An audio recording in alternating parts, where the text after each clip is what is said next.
I think my fascination with Russia, which has been going on for many years actually, started when I was given a book for Christmas when I was about 10 years old.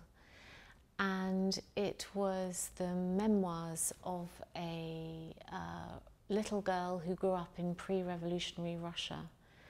And there was something so engaging about that story, her experiences, that this book really stayed with me. And when I had my own children, I embarked on a huge sort of voyage of rediscovery of the books that I'd read as a child, but with a different eye. You know, when you reread children's literature when you're an adult, you have a different sensibility to it.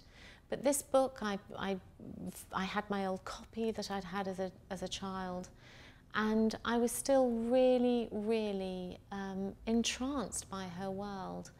And so much, I think, in a way, that I just thought, well, what's not to love about snow and diamonds and this extraordinary country that has points of reference to our world, but in a way seems much more, much richer in some ways. So that's what drew me to it, I think.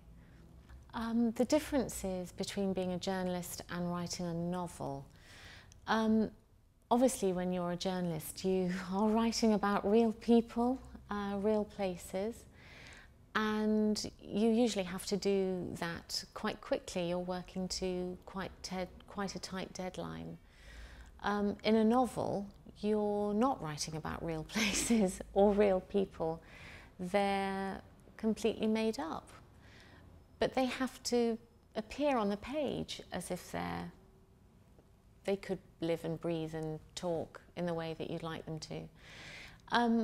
But I think the main difference has been that you spend a lot more time on your own.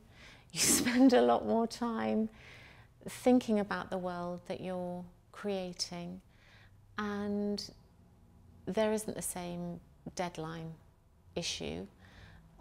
It's much more about creating a world that seems believable. It's the most fascinating process, but it's totally different.